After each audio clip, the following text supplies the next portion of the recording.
What is a chicken? The chicken, Gallus domesticus, is a domesticated species that arose from the red jungle fowl originally from Southeast Asia. Wait. Oh. What is a kitchen? A kitchen is a room or part of a room used for cooking and food preparation in a dwelling or in a commercial establishment. A modern middle-class residential kitchen is typically equipped with a stove, a sink with hot and cold running water, a refrigerator, and worktops and kitchen cabinets arranged according to a modular design.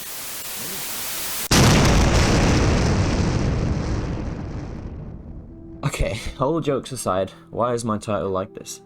Well, I'm an indie game developer and I'm making, I'd like to say, an interesting adaptive roguelike. So, what does that mean? What does that entail? Every run, the final boss will be different, or at least partly, hopefully, different towards all the other bosses you've done, and will have its own different story and its own mechanics gathered from your current run. So if you've struggled against an enemy, maybe the boss might pick up on that and they might incorporate some of the mechanics that you struggled with. Obviously, it won't be super impossible, and it won't only be the mechanics you've struggled with, because then that'll be a bit unfair, and the game will get very blasted and review bombed.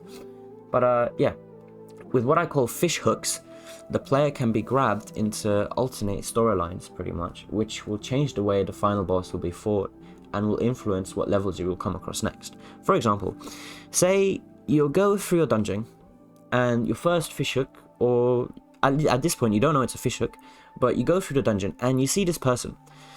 You can interact with this person and you can talk to this person, and using the dialogue trees that I've implemented already for NPCs in previous devlogs, you can kind of have a conversation with them, kind of choose what you want to do, and each branch of the dialogue tree will be a different fishhook. So for example, if you took the branch where the person talks about, I don't know, let's say saving their favorite blanket. It's a really silly example, but say you want to save their extremely valuable, personally valuable blanket. You go through this massive quest, and at the end, you'll find the blanket on the boss, and the blanket will drop off the boss, and you'll gain it, and you will have finished the quest, and you might be able to return it, or it might be returned automatically. I'm not too sure yet, but basically that will influence, those fishhooks will grab you into and out of storylines. But for example, if you talk to someone else who had a higher priority quest or a higher priority demand or event, then you'd do that instead, and it pulls you to that. So it's kind of like a stack, a stack based of importance, I guess. So a blanket would be on the very bottom, but something like saving someone's lost son would be at the very top, because that's much more important than a blanket, hopefully.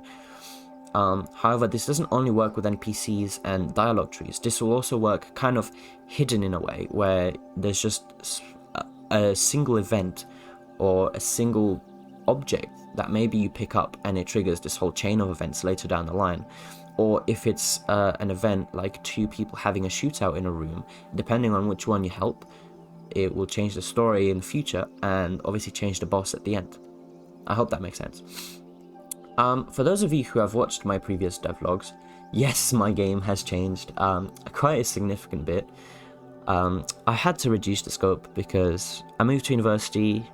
I haven't really worked on Void Strife that much since I've moved there, which is kind of crazy because I thought I would have, but I've actually just been really busy, like super busy, much more busy than I thought, and I don't want to give up on it, but I still want to work on it, and I still want to release it in the first few months of 2024. At this rate, maybe doable, but I'm not too sure. But yeah, I've just had to reduce scope. I'm a full-time student again, what can I say? I went into a little bit of detail about the fishhook system, but I haven't yet fully implemented that, so I can't talk about it in massive detail. But now I can show you some snippets from the actual level generation and how that will work, and with the fishhook system. Okay, so here's one of the layouts for the new dungeons. Obviously it's not finished yet, and there are still plenty of rooms to be developed, and this would be a very small dungeon, literally just for demonstration purposes. So let's start with this room. This room, we have a little, living area with some couches, some stools, a little coffee table, which is arguably a bit far from the actual couches, but I can change that in the rules. I'll show you the rules in a bit. Some potted plants in the corners, all with some added rotation so that they're not too static. This is supposed to be an office, but I just haven't made the props for it yet, so we'll just have to wait. Those rooms are empty. This is a canteen area, which needs some work, arguably, but these are some tables, we've got some chairs, some food dispensers going on, and most of the props that you see here will be able to be moved, and will probably be moved in order to help you, not get shot by enemies. A little bit of a strategy there. We got another living room area here, and then we got another kitchen. Now the kitchens are cool because it will demonstrate really easily the prop system that I'm going to implement, the sub-prop system, I think I'm going to call it. It's not really that complicated. Basically, each object will have the option to have a few places where they can spawn mini props. So for example, on a hob like this, I could have 4 places where I can spawn cute little pans with food in them, and because of the randomness of it, I can, every hob will likely be different, because there'll be many pans, many hobs, many cooking utensils spread around the kitchen countertops, many actual foods cooked here or left here, or with chopping boards or whatever you might imagine. Also the floor might get stains sometimes, it might get other details, the stools might be turned over maybe sometimes, although the stools right now are literally just this. And this sub-prop system doesn't only work for the kitchen, it will work for the canteen as well, on the tables, with cups, foods again, and the living room here, so maybe staining on the couches or props on the coffee table, props on the stools or something. And then there's also, if I go to the dungeon generator to generate another dungeon, we let it generate. Come on, Unity. There we go. So now we get also a bedroom, which I need to figure out a way how to make sure that a bedroom is only in a dead-end room, so that a bedroom wouldn't be just in a pass-through room like this. But on here we can have stuff on the bed, like decorations, maybe plushies, again stuff on the desk, monitors, keyboards, mice, books, papers, pens, all that stuff, both on both desks. And then we have another room type which hasn't spawned in yet, but hopefully it does this time. No, again. No, again, I'm looking for a laundry room. It might not do it because it's a really small dungeon. Okay, I'm just going to increase the size. So this would be more akin to what you'd see in the actual game, size-wise. If you just let it load. Come on, Unity. You guys, come on, Unity. There we go. So this is more akin to what you see in the actual game. Obviously the rooms will all be filled out with some room type. This is a laundry room, a bit of a weird one, but this one has clothes and no washing machines. This one has washing machines and no clothes. That's a bit silly, but yeah, you get the point.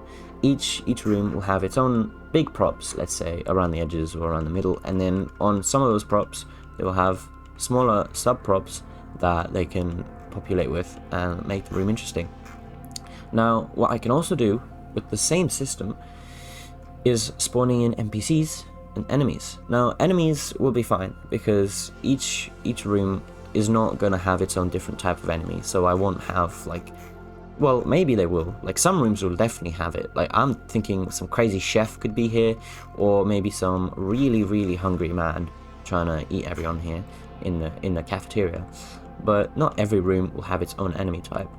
However, each room will be able to spawn NPCs, and as you may see from my previous devlogs, the NPC quest system is still in the game and will probably still be in the game in order to give access to the fishhook system I talked about, where they would drag you into alternate storylines and ultimately influence the pace and story of your run.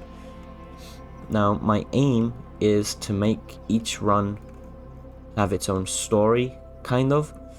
It won't be totally unique because there's only so many stories I can come up with, and I'm not using AI for that because, yeah, no.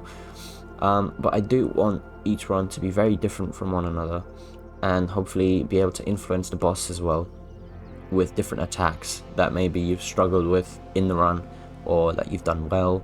There are a lot of attacks to do.